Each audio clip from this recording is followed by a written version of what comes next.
спартакиадага арналган ажемге тизилди. Башкармалыктын башчысынын орун басары майор Төрөкулов. Саламатсыңарбы жолдоштор?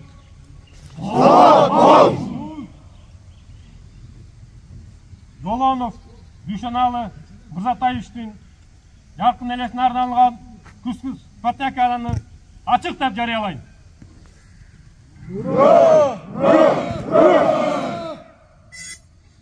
Эркин тур, эркин тур.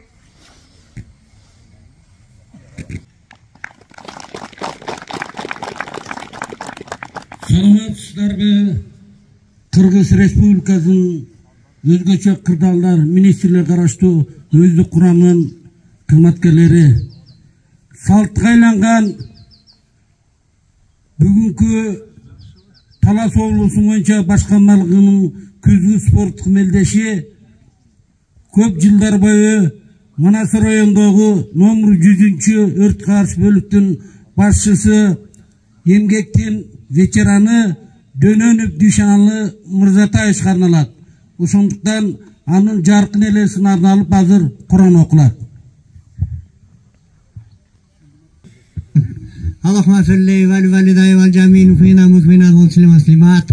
Uşul okulan Kur'ansın soğun ötketken aleyhimus salamlarga, Hazreti Peygamber Muhammed Mustafa aleyhissalamga, anın übile barışaka sakavalarına, alınlarına, İslam dinine hayretke bu Osmanlılardan 7. esir mislerin arbaklarına, jana bul dinine dönnet etken Mırzatayevulu Dүйшеналдын öz arbağına, jana anda mürköt etken atabaların arbaklarına bakıştadık. Yalakımaların jatkan jayları jaylı bolun, toprağa torku olsun. Allah'ın rahmatı merim geçirme olsun. Allah Teala günlerin geçip jaylarını janattan verdin. Rabbana atina fid dunya hasanatan ve fil ahireti hasanatan ve qina nar. Bi rahmetika ya erhamer rahimin. Amin. Бүгүнкү күзгү мелдештин алдында көп жылдар бою номер 100 Манас район өрткө каршы бөлүктүн башчы телефонист болуп иштеген ардагер Дөнөнүп Дүйшеналы Мырзатаевичтин өмүр баяны менен тааныштырабыз. Дөнөнүп Дүйшеналы Мырзатаевич Карабура районунун Бүгөнү айылында 1954 жылдын 5 апрелинде жумушчунун үй бүлөсүндө туулган. Үй бүлөдө 2 кыз 4 эркектин ортончусу. Мектепти аяктаган кийин 1972-74 жылдары аскердик бөлүктө кызмат өтөгөн. Армиядан келген соң Талас колкосунда 1977 жылга чейин кызмат кылган. 1977 жылдан 1992 жылдары Фрунзе шаарындагы Айнур заводунда партиялык уюштуруучу, партиялык ячейканын башчысы, кесипчилик уюмдун жетекчиси болуп эмгектенген. 1992-1994 жылдары Манас районундагы аскер комиссариатында катчы жумушчу ордунда эмгектенип, 2000 жылдары Дыйкан чарбада кампа башчысы болуп иштеген. Ал эми 2000 жылдан тартып 2013 жылдын июнь айына чейин номер 100 өрткө каршы куткаруу бөлүмүндө бөлүктүн башчысы, радио телефонист болуп кызмат ордуларында үзүлүктенген. Жогоруда көрсөтүлгөндөй өзүнөн кийинки жаштарга туура тарбиясын берип, тажрыйбасын бөлүшүп, дегеле жаштарды окутуп, кызматын так аткарууга үйрөтүп келген. Буга окшогон бир төлө жасаган иштери көп. Өзүнүн моралдык, ишмердүүлүк, кесиптик жана жеке сапаттарына, кызматтык милдеттерин аткаруудагы жетишкендиктерин эске алуу менен экмектенип жүргөн мезгилдерде көптөгөн сыйлыктарга жана наамдарга ээ болуп, жаштарга үлгү болгудай кызмат көргөзгөн. Азыркы учурда 4 кыз, 1 уулдун атасы жана 20 небереси анын артында калган. Азыркы куттуктуу сөз Талас областык өзгөчө кырдаалдар башкармалыгынын башчысы подполковник Тамабаев Уларбек Таштанбековичте.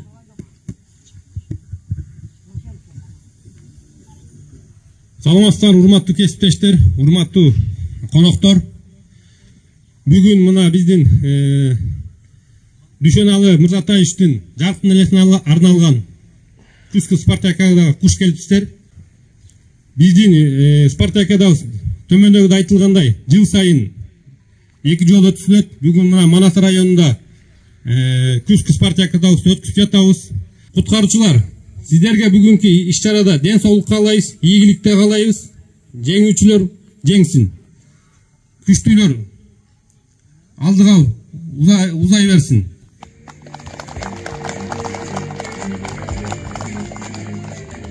Құттықтау сөз Манас райондық мамлекеттік администрация басшысы Аким Жиенбеков Досмамбет Аматовичке беріледі. Саламатсыздарбы? Урматтуу бүгүнкү иш-чаранын катышуучулары, бүгүн бизде Манас район Балас Аруу айылында жакшынакай областтык деңгээлдеги күзгү спартакиада өтүлүп жатат. Ушу күзгү спартакиаданын өтүлүшү жогорку деңгээлде болушун каалап кетет элем. Ушул спартакиаданы область деңгээлде өткөрүп аткан уюштуруучуларга, ошонун башчыларына, өрткө каршы башкармаларынын башчысына терең ыраазычылык билдиремин. Сизге ушу жамаатыңызга ийгиликтерди каалаймын. Бүгүнкү ушул спартакиадагы оюндарга бардык райондордон келген командаларды ийгилик каалоо менен бирге ден соолуктуу болгула. Бул машыгуу сөзсүз болуп туруш керек. Сиздердин жумушуңуздарга байланыштуу дайыма формада болушуңуздар керек. Бүгүнкү күндөгү ушул машыгуунун жыйынтыгы менен кыйын командалар, жакшы көрсөткүч көрсөткөн командалар, жеңүүчүлөр албетте болот. Ошолорду алдын ала куттуктап коюуга уруксат этесиздер. Дүйшөналы Мырзатаевичтин жаркын элесине арналган ушул иш-чара, мен ойлойм, бул киши көп кызматтарда иштеген экен, аскер комиссариятында иштеген экен, өмүрүнүн акырына чейин ушул өрткө каршы бөлүмчөсүндө иштеп, өзгөчө мындай көрсөткүчтөрдү көрсөткөн экен. Бул жерде да ушу бала чакалары бардык туугандарына ушу ыраазычылык билдиребиз. Бул агайыбыздын жаткан жери жайлуу болсун. Ушундай иш-чаралар бизде өткөрүлө берсин. Күндү көрүп атасыңар, абаны көрүп атасыңар, бул жердеги шартты көрүп атасыңар. Жакшы ийгиликтерди жарата бергиле. Дагы бир жолу майрамыңар менен. Рахмат. Сөз кезеги көп жылдар бою номер 100 өрт каршы Манас райондук бөлүмдүн башчысы болуп иштеген, азыркы учурда ардагер, запастагы майор Сакеев Манатка берилет.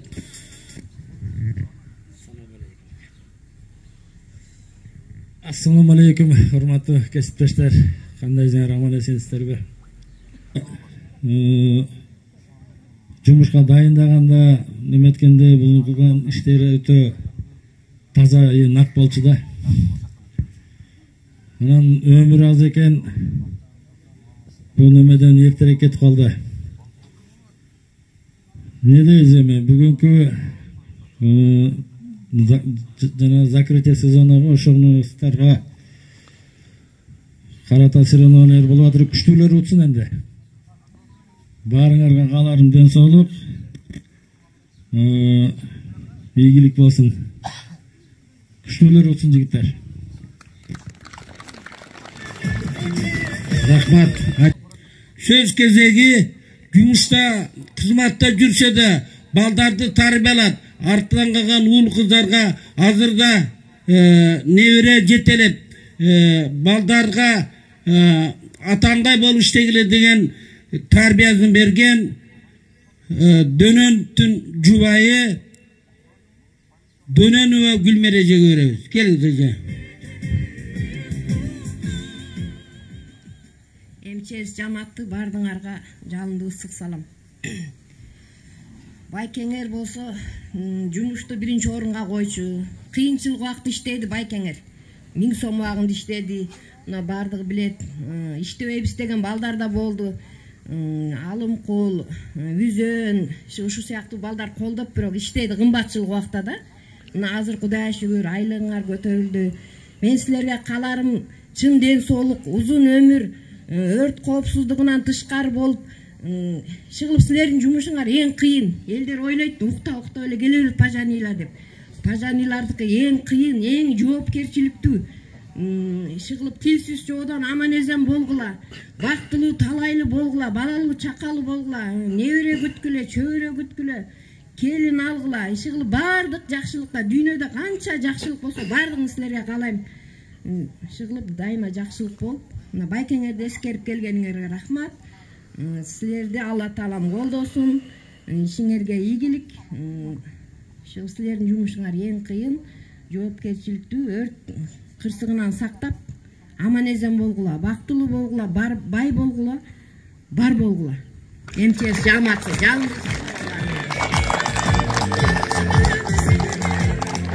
Рахмат. Чын эле эжеңер айткандай, ар бир кесип ардактуу, бирок кыйынчылык келгенде чын эле бүгүн ошо милдетти жоопкерчилик менен аткарууда силердин тоокелип салган иштериңер эбегейсиз зор эрдик деп биз эсептейбиз. Анткени ошол учурда, ошол минутада, ошол кырдаалда силер сактап калган гана учурлар өмүрү узарып, алар түбөлүккө жашай берет. Азыркы сөз бирге окуган, бирге курдаш болгон ушул айылдын ардактуу аксакалдары Айталиев Токон менен Аби Аулабек аксакалдарда. Келиңиздер, аксакалдар. Ассаламу алейкум ва рахматуллахи ва баракатух. Аламдын нурабысы болгон Аллах Таалага чек мактоого шүгүрлөр болсун. Пайгамбарыбыз Мухаммад Мустафа алейхиссаламга Аллахын саламы жана саламаттары болсун. Жана ушул жерде отурган, келген конокторго жана эл журтту кырсык апаттардан, өрттөн жана башка балалардан сактап күн түнү кызматта турган силерге Аллахын саламы, саламаты жана аман эсенчилиги болсун. Ассаламу алейкум ва рахматуллахи ва баракатух. Дагы бир жолу ошо эмне дейбиз, ошо биздин арабызда Дүйшеналы Мырзатаевич менен чогуу окудук элек, чогуу жүздүк элек. Аны ошо жартын элеси, менин элесинде мисалы өзүнүн чынчылдыгы менен, сөзгө турган бекемдиги менен, анан жана жубайы айткандай, иштегенде ичкен ашын жерге таштап чуркап кеткен бир жакшы мүнөздөр бар эле. Ак көңүл эле абдан. Анан так эле да абдан, так эле. Кандай жумуш болбосун, кандай сөз сүйлөбөсүн, так эле, анан чынчыл эле. Ушундай өзүнүн ушул жакшы сыпаттары менен элдин оозуна алынып көп жумуштарда, көп ушундай жооптуу жумуштарда иштеп жүрдү. Биз союз учурунда чоңоюп калдык. Союз учурунда эң адамдын жакшысын, эң чынчылын коммунист кылчу эле. Ал коммунист да болгон. Коммунист болуп, ошо Айнур заводунда коммунисттик партиянын ошо өз бир бөлүгүн башкарып турган өзү. Өзүнчө ал чынчыл эле да байкуш, жумуш дегенде төбөнө жанын берип койгон. Ушундай жакшы инсан эле. Эл эмгегинен эскерсин дейт. Ушул элге сиңген эмгеги бар экен. Эл эмгегинен эскерсин дейт. Элге кылган кызматы бар экен. Элдин оозуна алынып мына Кудайга шүгүр ушу иштешкен кийинки муундар эскерип элесин эскерип, иштеген иштерин эскерип, иштеп өтүп кеткен өмүрүн баалап, иштеген иштерин баалап, эскерип ушу Куран окутуп, ушунун элесине ушул жерде турнир өткөзүп атканына мен абдан ыраазымын силерге. Аллах Таала силерге да ыраазы болсун. Аллах Таала силерге ар дайым күч кубат берсин. Аллах Таала силерди ички душмандардан, тилсиз жоодон сактасын деп силерди ушул жумушка алып келген. Ар бир жумуш өзүнчө барктуу, ар бир жумуш өзүнчө сыйлуу. Силер тилсиз жоодон келген апат кырсыктардын бардынан эл журту сактап турчусуңар. Силер күжүрмөн, мындайча айтканда күжүрмөн постто турасыңар силер. Эл жигит эл четинде, жоо бетинде дегендей, силер келаткан жоодун бетинде, элдин четинде күтүп турасыңар силер ушул кырсыкты. Элден сактайсыңар. Ар дайым силердин ишиңерге Аллах Таала ийгилик берсин. Ар дайым ушундай күжүрмөн ишиңерге Аллах Таала кайрат берсин. Ар бирген үйүңөргө ынтымак, рызкы, ашкерге иман берсин. Бул дүйнө акыреттин бактылыгын берсин. Ишиңерге ийгилик каалайм. Аллах Таала разы болсун.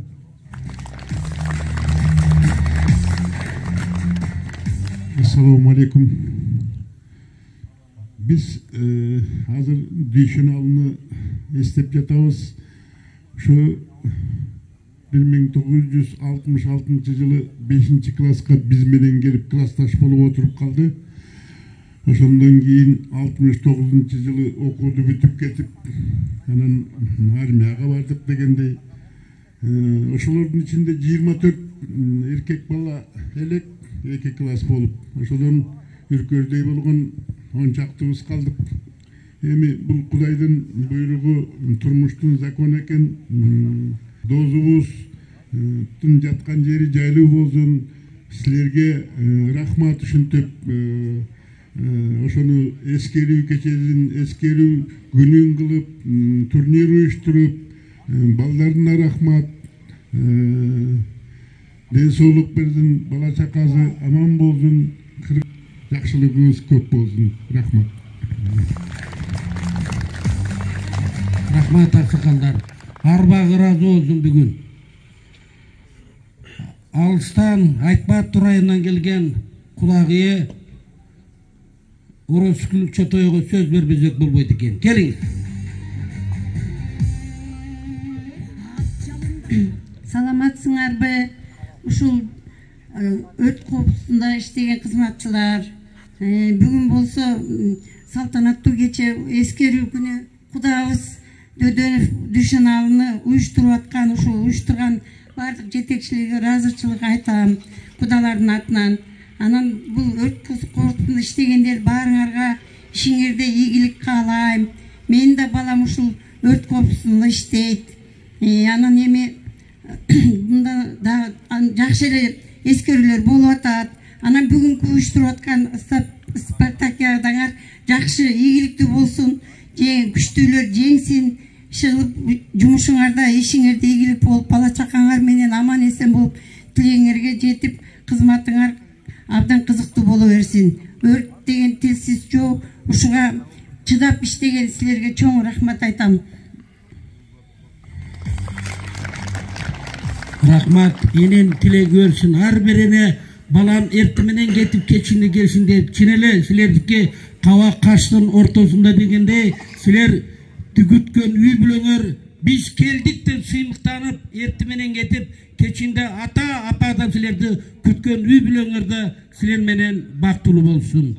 Эми сөздү кыскартайлы. Азыркы сөз иниси Майрамбек Жумашбек менен улуу баласы кут болсун Дөнөн сөз берип аяктайлы.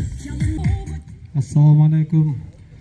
Şu акемдин элесин алган спартакиаданын катышуучулары, жалпыңыздарга ден соолук каалайм. Үй бүлөңүздөргө ынтымак. Ушу акемди эскерип спартакиада уюштуруп аткан уюштуруучуларга чоң рахмат айтам. Баарыңыздардын ишиңиздерде ийгилик болсун, бөөдө кырсыктан тышкары бололу, ден соолук болсун. Жакшы ойноп, ден соолукта болуңуздар. Ошо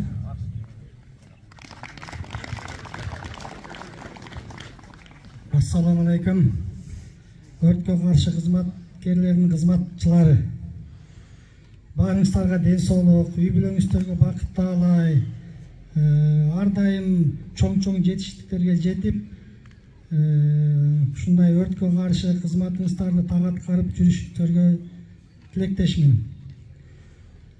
Ошондой эле жанатан бери айтылып кетти, атамдын кандай кызматта иштеген, эмне болгон өмүр баян кыскача айтылып кетти. Аны узунураак кылып жаза турган болсок бир китеп болот. Анан кыскача айтылып кетти, атабызда жаткан жер жайлуу болсун, топурагы торко болсун, Аллах Таалам бейиштен орун берсин. Анан ушул өтүп аткан спарттарыңыздар күчтүүлөр жеңсин. Баарыңыздарга жеңиш каалайм. Көңүлдүү оюн зоог уюштуруп, көңүлдүү кетишиңиздерге тилектешмин. Ден соолук болуңуздар. Чоң рахмат.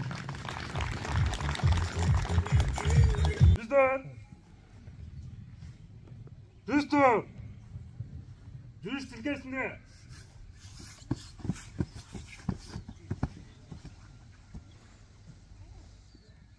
Bölümler boyunca tüp karalık 10 metre, düzeni 10'a. 10. Kıdem. Sol.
Mınaki bugün şu dönönüp düşün alan. Osman çurkay turgan balдар, buyaka kelseňer. Bolup atat. Eskiru geçezi oblastny masштабта bu işin endi bu köp жылдары ört koopsuzluğunda işlegen. Anan bu жаңы түзүлгөн имаратка da bu işin öte çoң salımı var. Oşonuna bugün eskiru geçezi ötüp atat. Men kalayt elem şu jalan жакшылыктар болсун, аг ишинде немес арбага ыраазы болуп, мынакей буюрса элдин батасын алышып, ушуну балдар чакасы мынакей өрт коопсуздугунун кызматкерлери өткүзүп атат. Баарына ыраазычылык айтат элек. Жалаң бул ишини жалаң эми балдары жакшылыгын көрсүн.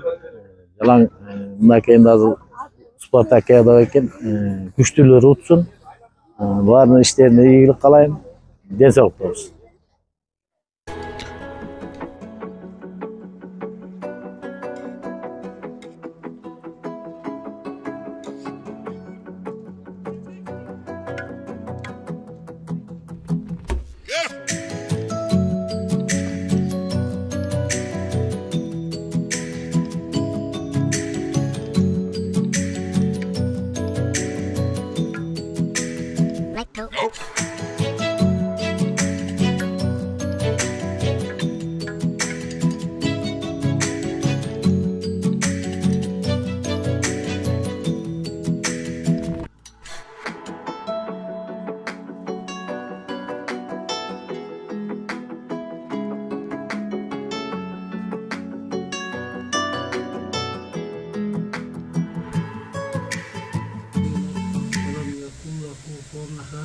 Bismillahirrahmanirrahim. Kul huvallahu ahad, Allahu samad, lam yalid wa lam yulad wa lam yakul lahu kufuwan ahad. Subhana rabbika rabbil izzati amma yasifun wa salamun alal mursalin walhamdulillahi rabbil alamin.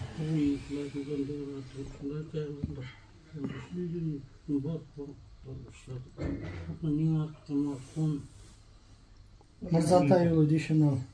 Осы Дүйшеновтың өз арбағына бағыштағанын білген құдай кешіріп, жаққан жері жайлы топырағы иманын салмақ қылып, құдай дейіштен жол беріп, осы бейгі бірге жақсы кіріп жақсына бағыштағанын.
Саламатсыздарбы айыл тургундары? Бүгүнкү болуп аткан бул жерде МЧСтин соревнованиясы болуп атыптыр. Общий областной Дүйшөналы акебиздин элесине карата ушул жерде болуп аткан оюндар кырсыгы жок, жакшы оюндар болсун.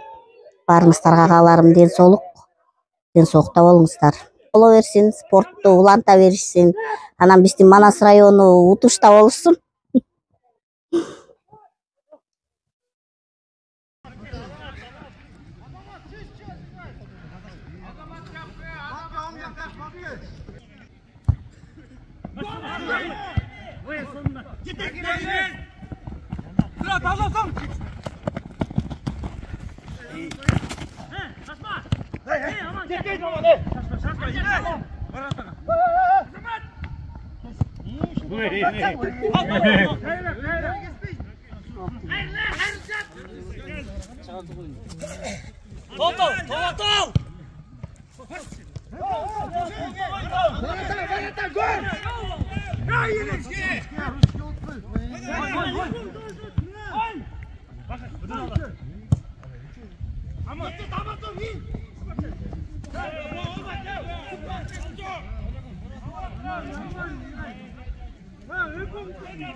Мощный он были.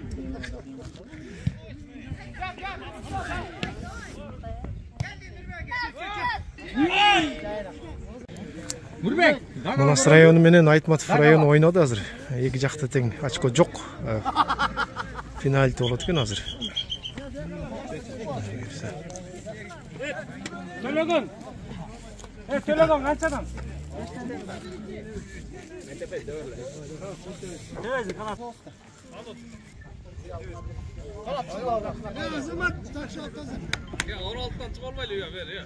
Linyan kaçıyor.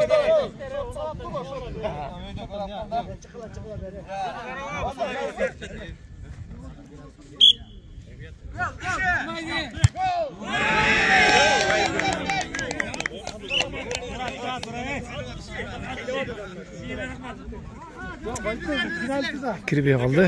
Бұл жақтан көреді азыр.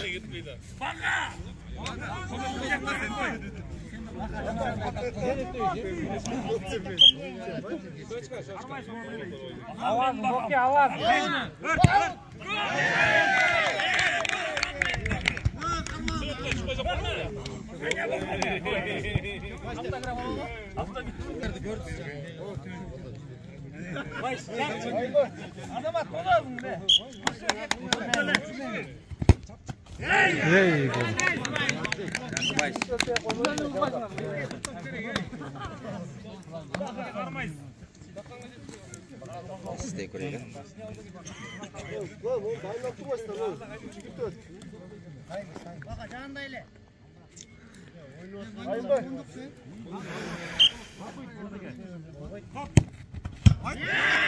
Çok.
Gol.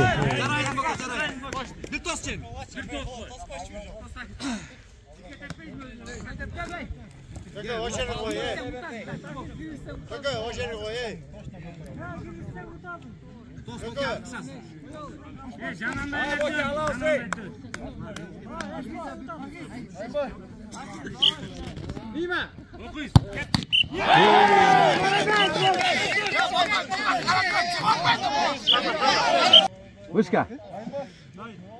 Öyle bir tepsi. Ya çıkmet diyor Daniel. Çıkmet. Hayrat tepsi. Ev. Hemen. İştekin bak. Hazır Манас району.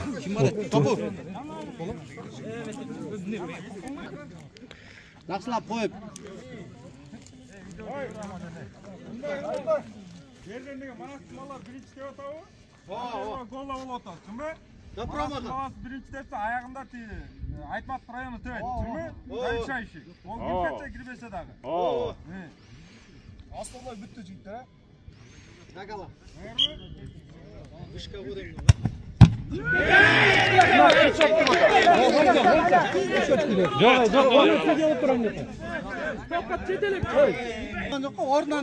Çıkıp kettir, çıkıp kettir. Ortada turuversen, mo, жаңылып kaldı bu. Boki al dedin. Ordunda. Muşka.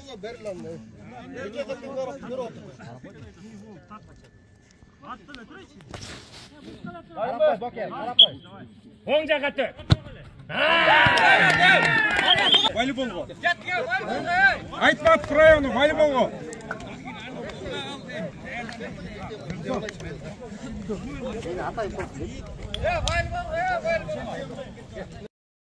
Манас райондық өзгөчө кырдаалдар бөлүмүнүн башчысы подполковник Мамбеталы уулу Нарымбек. Бүгүнкү иш-чарага Талас облусунда болгон өзгөчө кырдаалдар министрлигинин болгон кызматкерлери катышууда.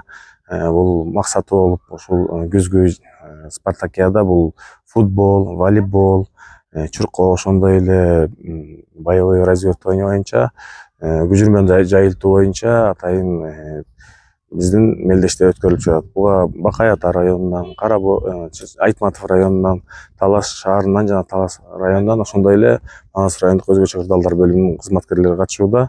Бул биздин өткөрүп аткан мелдештин максаты өзүбүздүн өзгөчө кырдаалдар министрлигиндеги иштеген кесиптештердин кесипкөйлүгүн көтөрүү, күжүрмөн даярдыгын көтөрүү, ошондой эле бизде ардагерибиз Дононов Дүйшөналы Мурсатаевичтин жаркын элесине арналган туугандары менен коштоосунда ушул болгон ушул жерде спорттук мелдеш өтүп жатат азыр.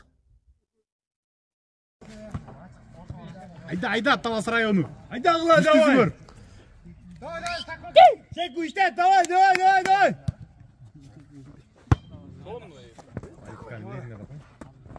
Эй, красавчики! Ким болот? Сарсеналиев. Счет 6-3. Поля. Давай. Секу, жақсылау іштет. Секу, давай. Павлодардан ба? Очко. Ойна!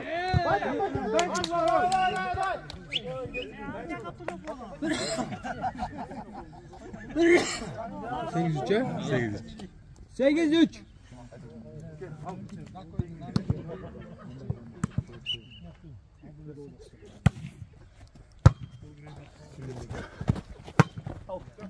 Oyna.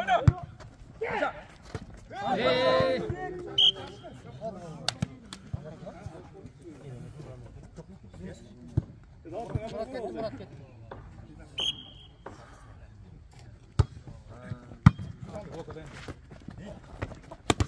Hadi. Sal bloke. Stay. Hadi. Kötü. Yaxşı. Hey, hadi.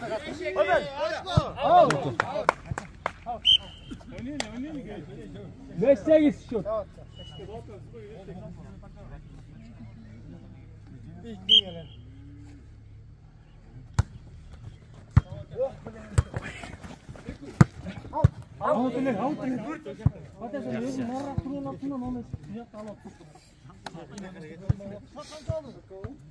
Dokuz beş.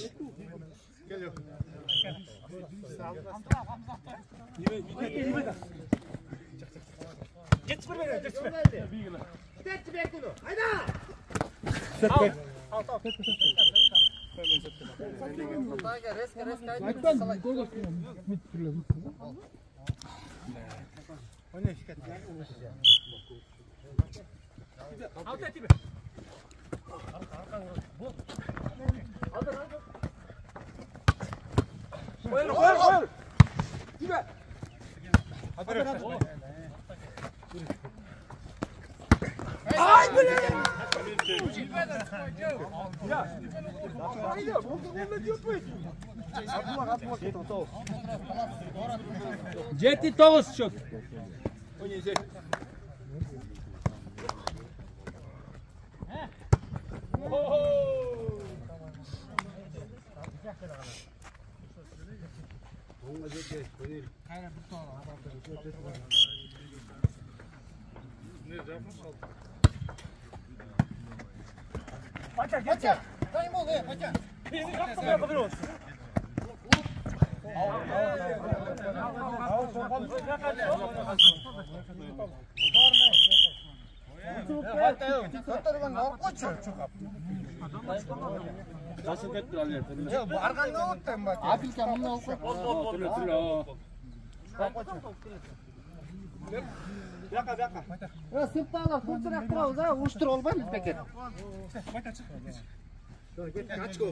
Koşpay tursun ya. Ha? Usporlar.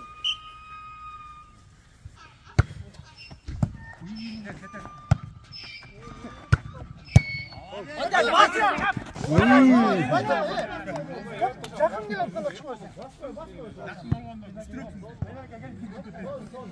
Ha, sokson.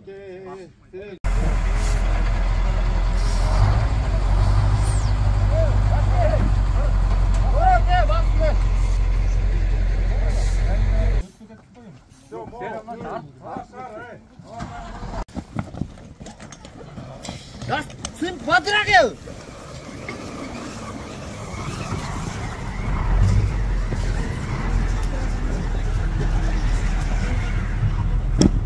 Git.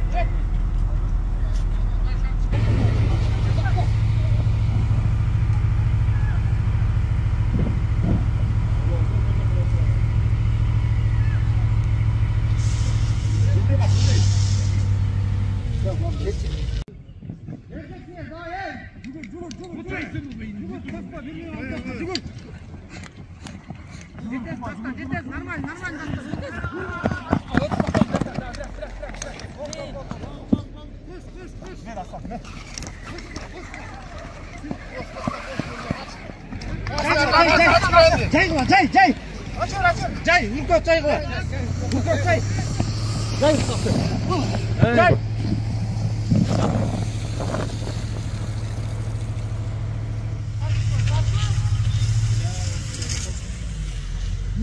Qancha? O'sha o'nda qarajib o'sdim. Qayerga qoldi? Normal yerdan chiqiraylik deb turgan. Böyle öşütürge toqtab qoladi. Lazım qanday bo'lgan? Sekundlarda.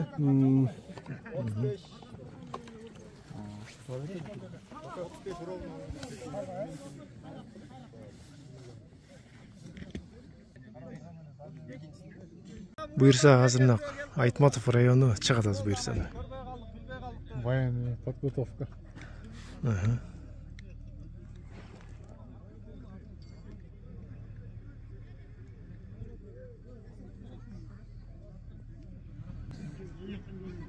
Томонов Дүйсеновлы Музатайский, одна Баласар айылына тотып. 9 жыл емес.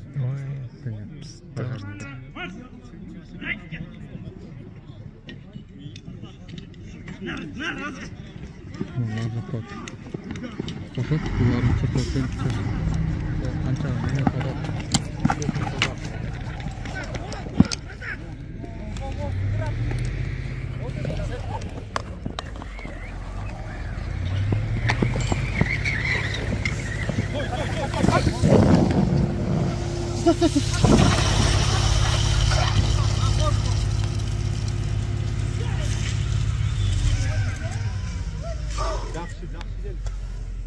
Жақсы oldu.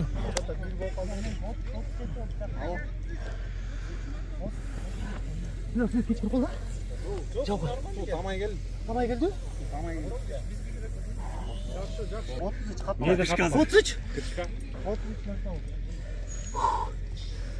Rakta kim? Ya.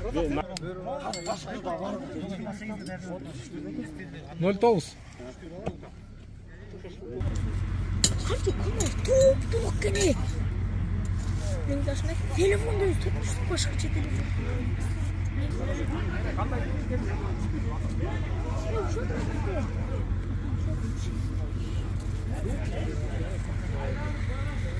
Hatta belli bir şey kontrolü. Ne var sen çıkardın mı?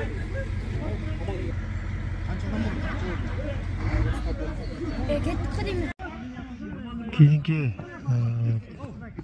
команда Манас району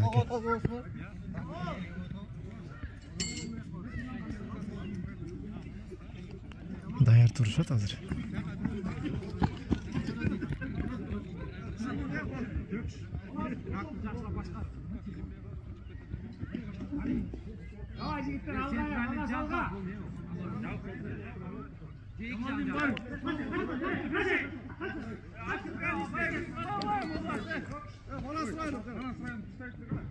Айтмат бар өзі.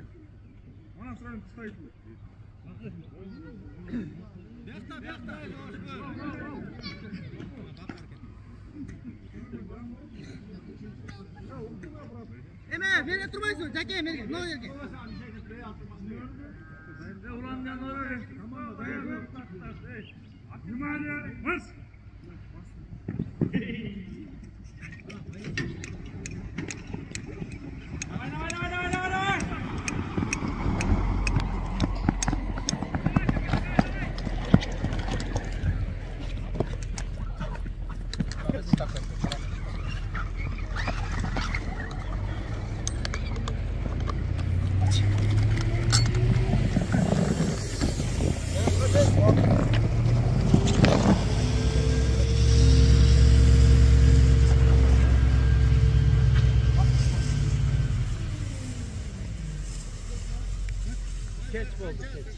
Acha. Oho. Haydi.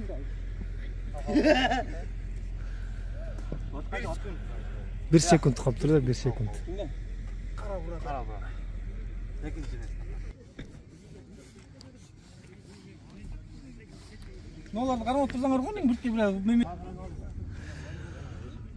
34-67 секунд болып тұр Манас районы.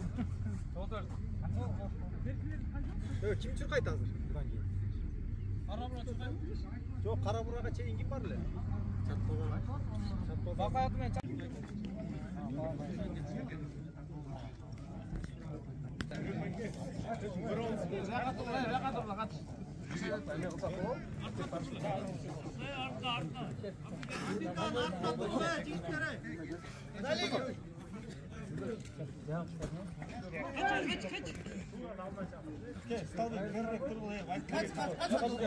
Kaç kola be?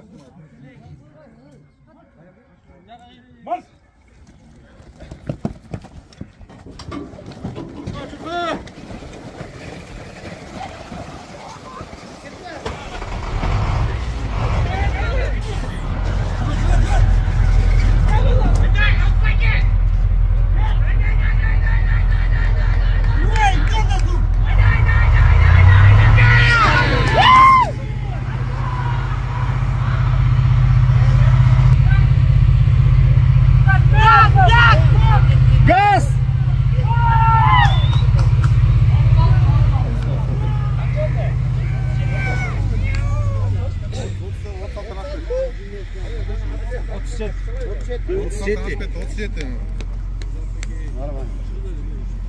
Kaça?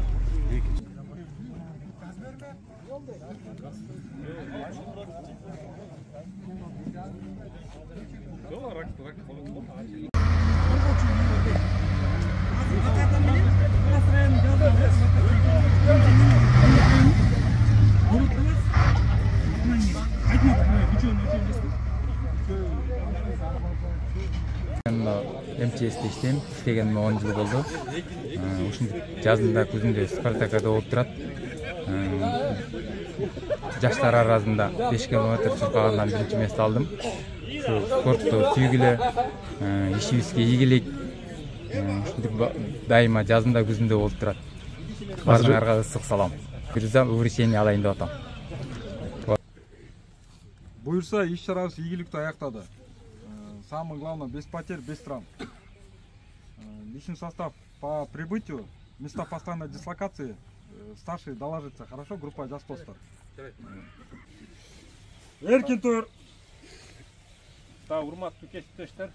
Мына буйруса, эртеменки башталган иш-чара аягына чыгып, мына айтылган сөздөй болуп, мына жеңүүчүлөр, күчтүүлөр жеңсин дейт го. Мына күчтүүлөр жеңди. Буйруса приздерибизди, байгелерибизди таратпаганга уруксат этиңиздер, Не боюнча.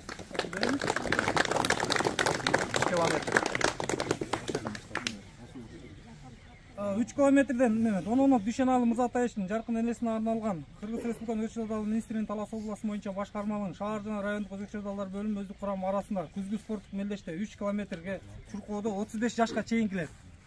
Айтматов райондук номер 91 өкүбүнүн өрт өчүрүү жана алдын алуу бөлүмчөсүнүн офицери улук лейтенанты Каримов 3-даражада диплом менен сыйланды. Бадаш полковник лейтенант Тагынбаевди алга келди.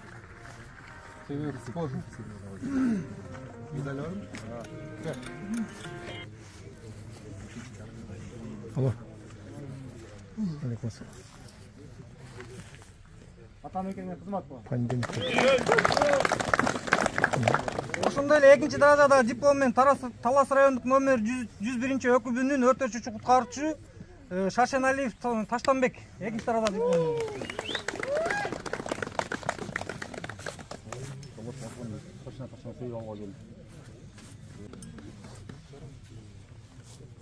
Мекеме кызмат кылам. Ал эми 1-даражадагы диплом менен Манас райондук номер 100 өкүбүнүн өрт өчүрүүчү куткаруучусу Жумаков Минур Сатылганович сыйланды.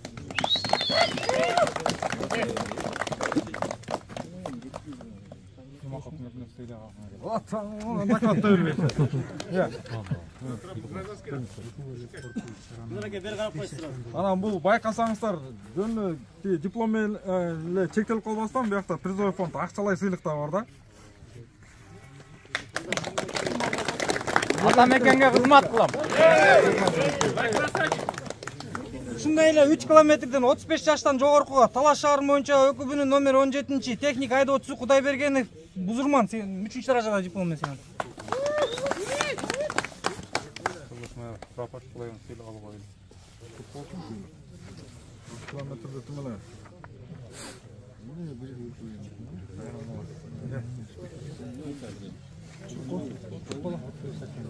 Ушундай эле 2-даражада диплом менен Бакатай райондук өкүбүнүн номер 93 өрт өчүрүүчү куткаруучусу Тойчубеков Султан сыйланат.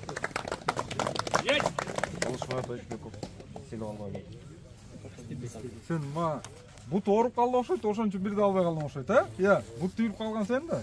Чынбы? Атамекенге кызмат кылам. 1-даражада диплом менен Талас райондук өкүбүнүн номер 100 өкүбүнүн автоунаа айдоочусу Эстебесов Жусуп дейт.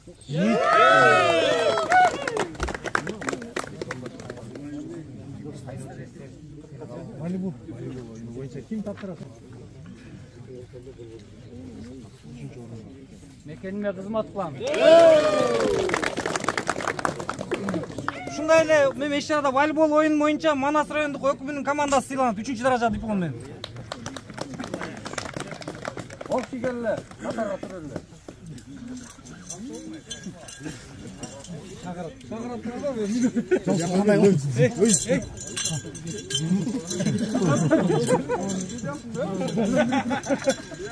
Сыйлыгыңар кут болсун.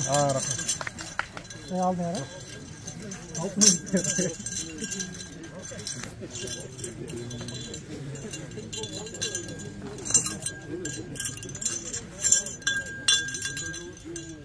Какага салбагыларың ал бүгүн жакшы ойнап.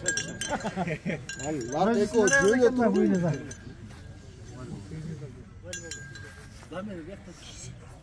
Ба бирөө артылып калды. Кел, бакта.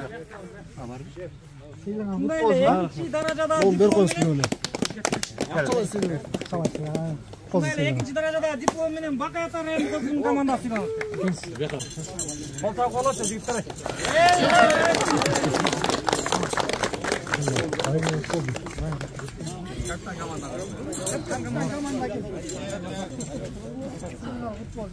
Рахмат, Алла разы болсун. Келген команда. Жанды. Исламбай көрдү, жүрү булар. Ал эми деп кыйкырайт. Жанагы чоң олимпиаданы тиштеп коет го. Биз да тиштеп коелу. дайыма местал орында жүрелік. İşte koyuk. Bekenge.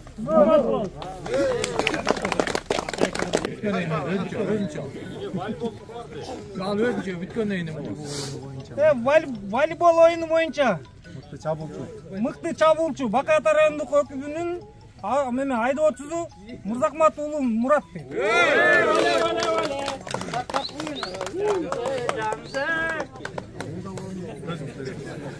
Keyinki berçiler var. Mutlu oyuncu. Bekenge kızmatma. Voleybol oyununun boyunca mıktı korgoочу Талас райондук номер 100 ökübünün өрт өчүрүүчү куткаруучусу Оморов Сүйүнбек.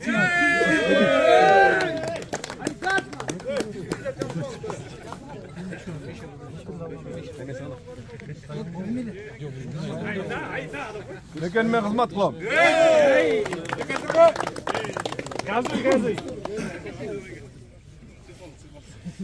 Futbol oyunu boyunca 3. darajada diplom menен Талас шаар боюнча өкүмдүн командасы сыйланат. Futbol oyunu. Üçüncü mesle futbol oyunu.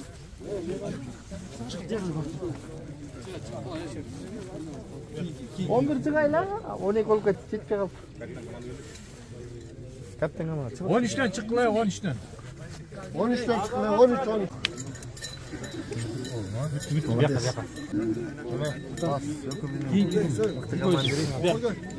Mıktı komandiri. Mıktı komandiri. Kim kalksın komandiri? Gel kurugam. Kızmatlar var bu benim. Kurugam.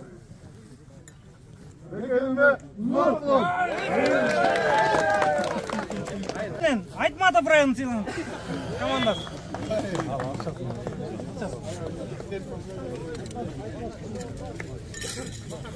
13 çıkılıyor 13. Jigerler. Öyle. Kaptan komanda. Bu yoqqa keldi. Kaptan komanda.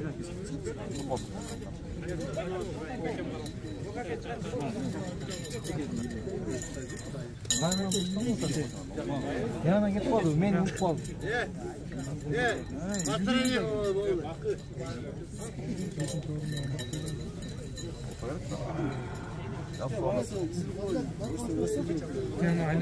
Ayak dele gelir.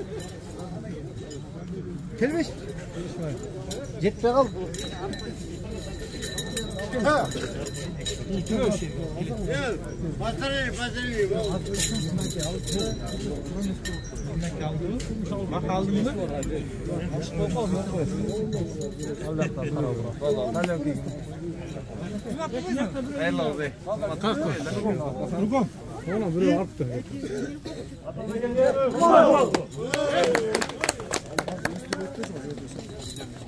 Birinci darajada diplom menen Manas rayonduk ökümdүн командасы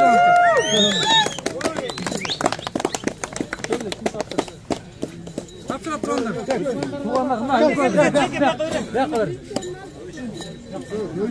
Yok. Yaptaklar bak. Bölüş tamam. Sizden argıt olsun da. Yanzak yok. Vallahi. Bir mimiz. Boş götürsün. Dükkandan giyin. Cekcanga yapsın. Eko takla eko. Çeki.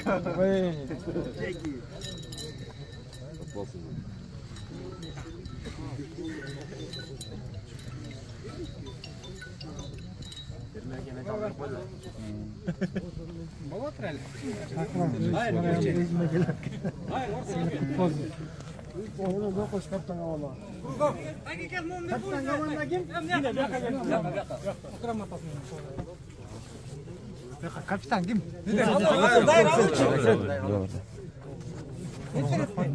Kurugam. Atamekenge.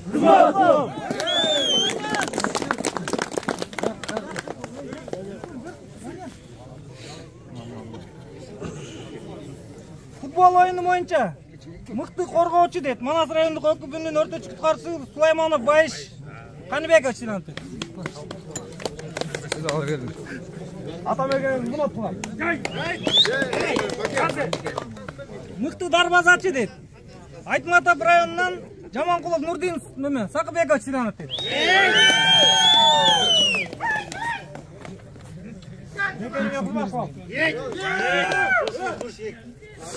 Мыкты чабуулчу дейт Талаш шаар боюнча өкүмүнүн жарандык коргоонун башчысы капитан Абдалип уулу Марат сыйланат.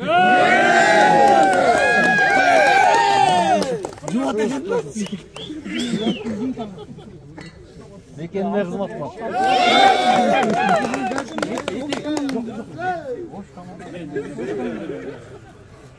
Анан чыгарын неме кылып койдум, 2 медал менен да. Ала бүттү жок. Анан урматтуу куткарчылар, нерде 2 медал бар. Буну мыкты чабуулчу, мыкты неме деп волейболдон футболго берип атабыз. Так. Айтматов райондук өзгөчө кырдаал бөлүмүнүн номер 91 өрт куткар бөлүмчөсүнүн өрт өчүрүүчү куткарчысы Баке Азамат Сүйтбекович медал менен. Сен каршы болотурбу?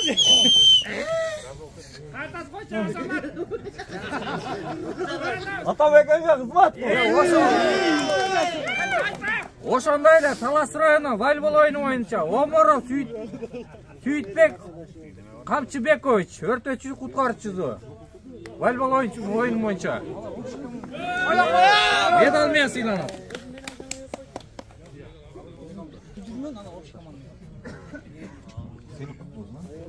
Бекермен кызмат кылам.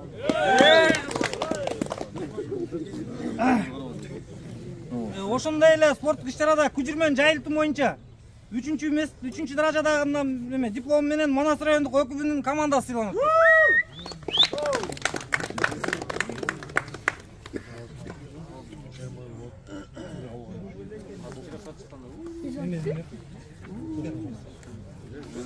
Мекенме кызмат кылам. Ошондой эле 2 даражада диплом менен Бакай Ата райондук өкүмүнүн командасы сыйланат. Эң жакшы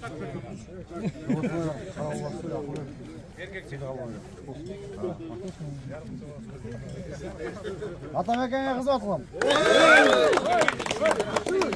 Ал эми 1 даражадагы Айтматов району сыйланат.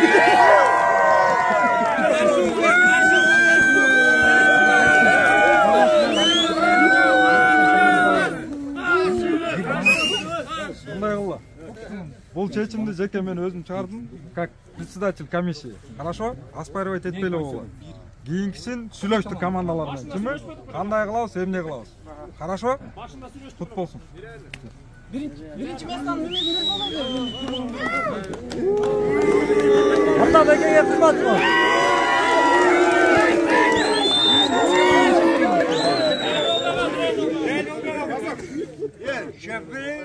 Жалпы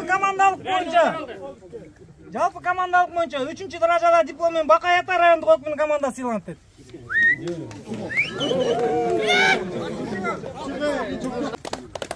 Экинчи даражада диплом менен Талас райондук өкүмүнүн командасы сыйланат.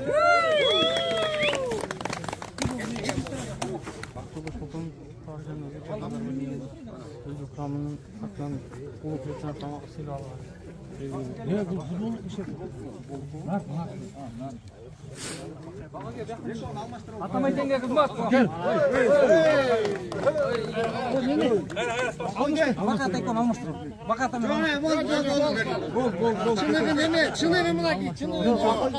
Атамекенге кызмат кылам. 1 даражада диплом менен Манас райондук өкүмүнүн командасы сыйланат. Манас району өзгөчө кырдаал бөлүмүнүн күзгү спартакиадада Манас району өзү курамы 1 месте алган үчүн сыйлык алууга келди.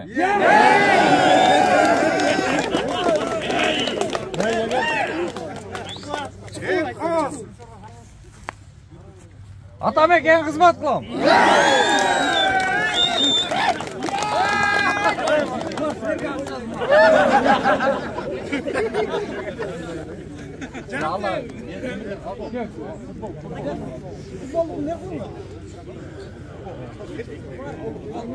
Futbolun çubuğu kaldı bu. Manat rayonu 1-1. Жалпы команда боюнча кубок Манат районунга. Футбол боюнча.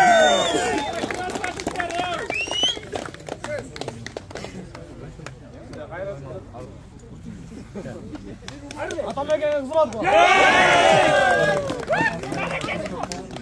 Дононун Дүйшен Музат Тайшын жаркын элесине арналган КР УКМ Талас обласы боюнча башкарманын шаар жана райондук өкүмүнүн өздүк курамы арасында күзгү спорттук мелдеште демөөрчүлүк көрсөткөндүгү үчүн Донолов Дүйшөналы Мырзатаевичтин үй бүлөсү жана анын бир туугандарына ыраазычылык кат менен сыйланат.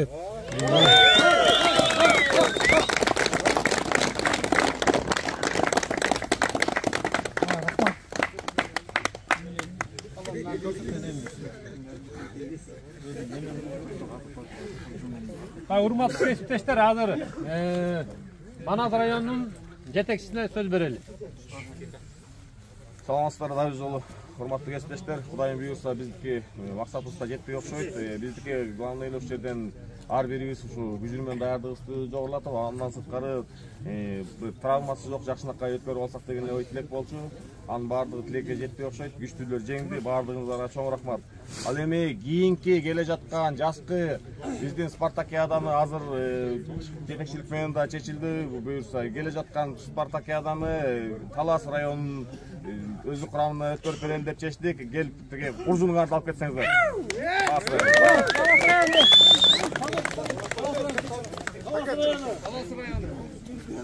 ушул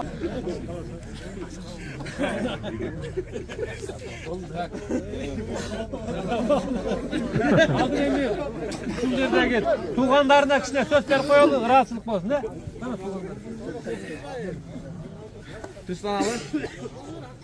Ассаламу алейкум дагы бир жолу.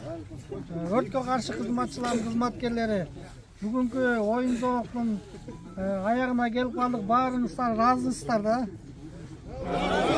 Эң кылайын аман эсен бөөдө кырсыктан тышкары оюн зоок спартакты өткүзүп алдык. Сиздер келип бергениңиздерге чоң рахмат. Укам да сүйлөп койсуңдар.